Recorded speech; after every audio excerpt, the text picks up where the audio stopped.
Wait, pause the episode right here. All 9 gems slot into the Enchiridion. Look at them, count the colors. You've got more than one kind of blue, reds, greens, something that might be yellow or maybe lime, depending on your screen. Now let's rewind. Watch Finn and Jake's collection montage. Watch them tweeze a gem off Embryo Princess while she's sleeping. Snag all of the Ice King's gems, Hot Dog Princess, Emerald Princess. Count again. The numbers don't add up. Some of those gems in the book, we never saw Finn and Jake take them. They just appeared when the compartment opened, like the Enchiridion knew something that we didn't. There's 4 gems, 4 missing owners, and over 60 princesses, depending on how you count them. But which one of the princesses is linked to the gems? Are they even from princesses? Well, we think we finally solved it, so let's get right into it. To understand how these gems have found their owner in the first place, you need to know what the Enchiridion actually is. Most heroes would see it as a sort of guidebook, with some very important chapters, like Chapter 5, How to Kiss a Princess, or Chapter 4, Didactic Padding that the hero should duty ignore, the kind of handbook you'd really like to have in school. But Simon Petrikov didn't dig this book out of the Hindu Kush mountains because of kissing advice. Well, maybe it was supplemental, but he really found it before the Mushroom War for information, so he cataloged it, stored it away for study, and then the world ended. The Enchiridion survived 1,000 years and then a nuclear apocalypse. That tells you something about what it really is. The book has a hidden compartment in it, 9 slots arranged in a circular pattern around a center position. Or are there actually 10 slots? Well, more on that later. When the gems are nearby, the whole thing activates, shrinking the jewels down, locking them in place, and projecting a holographic map of every universe in the multiverse. Every dimension, every timeline, every possible version of reality. It can also open a portal to other known universes and dimensions, as shown in the Lich, where it goes to Prismo. The Enchiridion is a universal key, a very specific key that needs 9 very specific gems. And these gems weren't just lying around waiting to unlock an ancient book, they served a specific purpose in Ooo. Princess Bubblegum's crown gem protected her mind from the Lich's control in Mortal Folly. Billy has a gem around his nose that's able to project this blue light that allows him to unlock the power of the Enchiridion after the other gems are inserted, or to activate a tutorial given by a holographic bucko. The gems do something. They shield, they guide, they sit in place, and they point at something. Each one sits in a princess's crown or royal headpiece, a basic barrier between the wearer and whatever cosmic threats want to mess with their heads. And when the Enchiridion's compartment opens, the nearby gems shrink and fly towards it on their own, like they want to go home, like they remember where they came from originally. That's probably why Billy scattered these across the land of Ooo after defeating the Lich himself, to make sure that no one else ever holds the power of all these gems combined. But when the Lich possesses Billy and shows up to tell Finn and Jake that they need to gather these crown jewels for a hero's quest, they don't even question it. Billy's a legend! Of course he needs magical gems for something important. So Finn and Jake tear through Ooo collecting the gems. Ice King's massive red hexagons are stolen.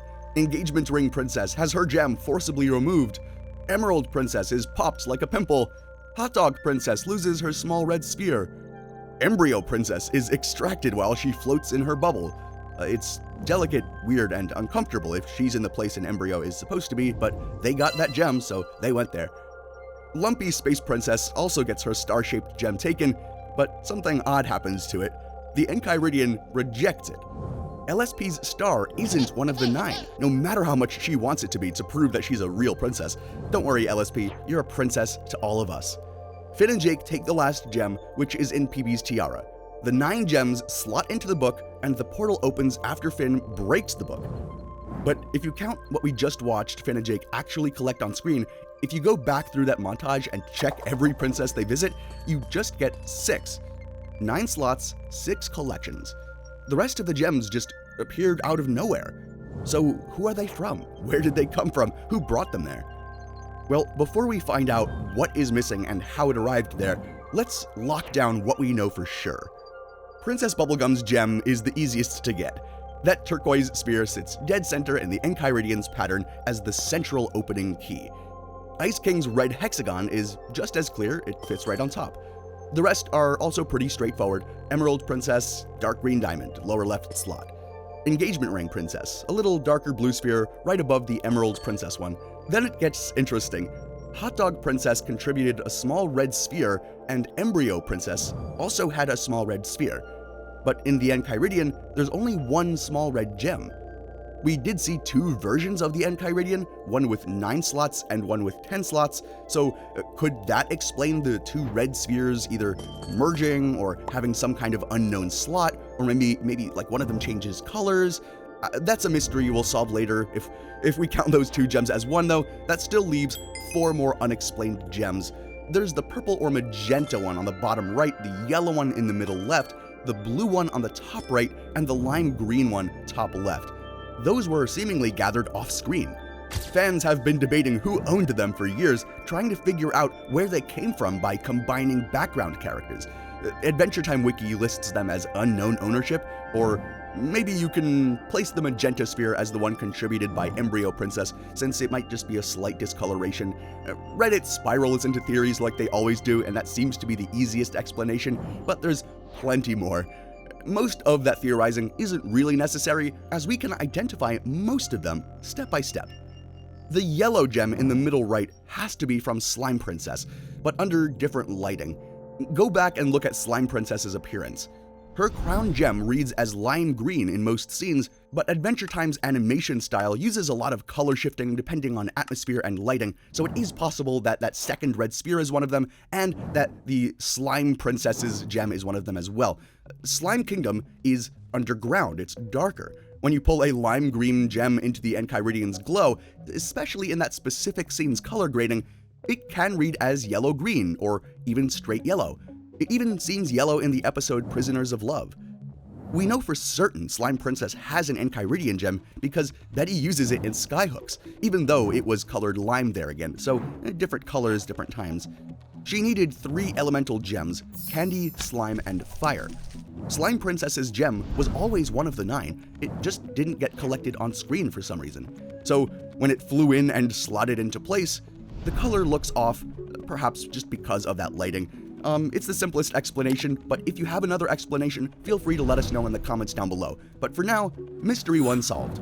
The yellow gem is kinda lime green, it belongs to Slime Princess.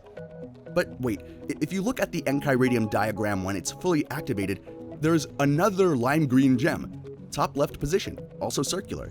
A bit more green toned, but distinct from both Slime Princess's yellow green and Emerald Princess's darker emerald diamond. Turtle Princess. She runs the library in Ooh, shows up in The Real You, shushes Finn in Paper Pete. She wears a tiara identical to Princess Bubblegum's and Slime Princess's. Same style, same design, but with a green gem. Her gem is lime green, lighter than the Emerald Princess's deep emerald diamond. In the Enchiridion, it sits in the top left slot. 3 important princesses, 3 different shades of green, 3 different positions. Now the purple one. This is where it gets tricky. This gem is not from Embryo Princess, which we'll explain why later, just trust us, it makes sense. So whose gem is this? For that, we have to look at a character that is kind of easy to overlook. She shows up in Prisoners of Love getting kidnapped by Ice King, but not much else. She has a small role in Jake vs. Meow, where she nearly gets assassinated. Oh, and that episode where Jake has this profound moment. Listen, I want to see you two do things for this bag of money. Okay, man.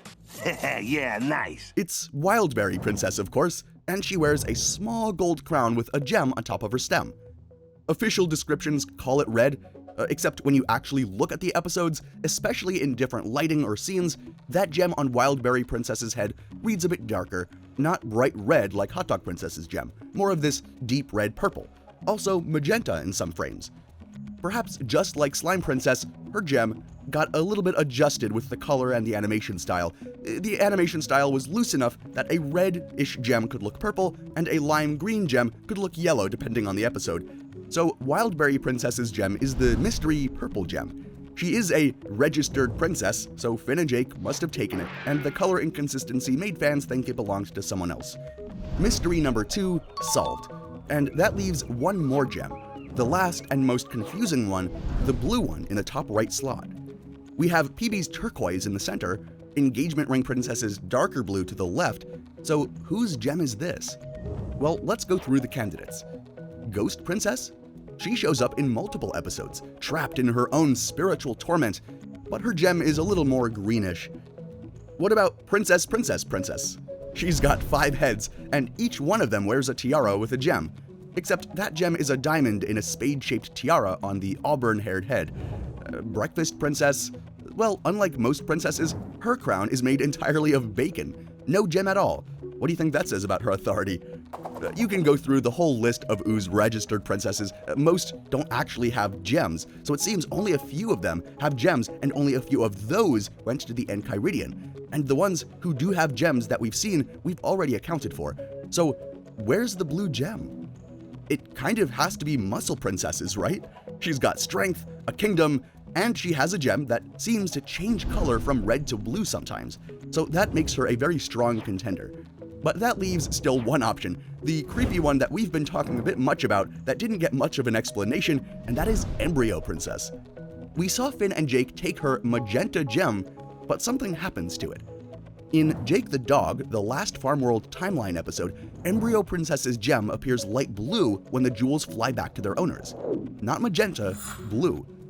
Embryo Princess's design wasn't locked down as much. Her gem shifted colors between episodes, and because we see her gem being returned and it being blue, it has to be hers. But why all of these color changes? Are they recharging?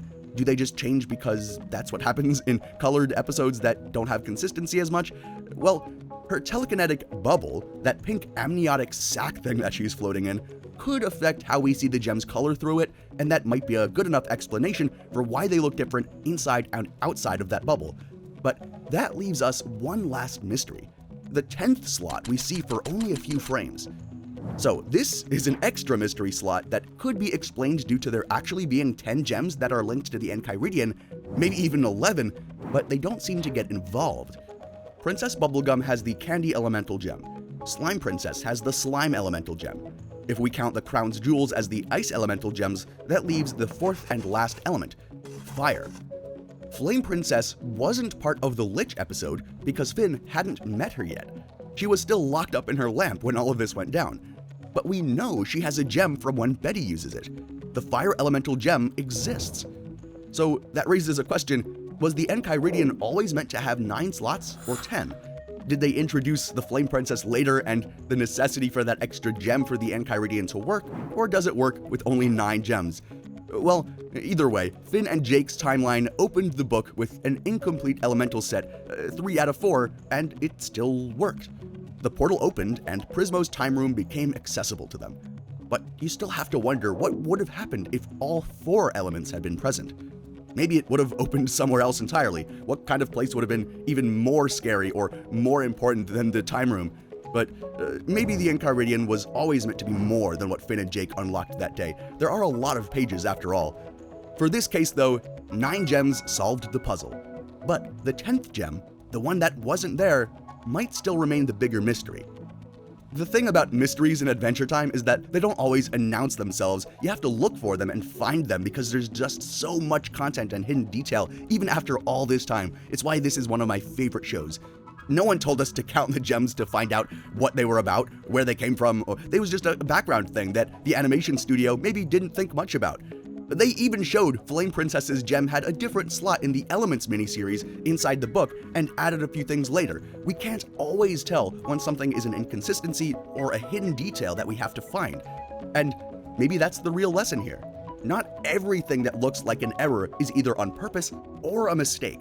Sometimes it's a clue, sometimes it's put there on purpose to hint at something later. You can never tell, but you can always trust the creators of Adventure Time to make it awesome and fun in the process. Hey, thank you so much for watching. Remember to leave a like and subscribe, and if you're looking for other mysteries that have some clues but still can't be solved, check out our video on the Adventure Time mysteries that no one can solve. There's one mystery there that'll completely break your mind, and it might be even attached to this one, so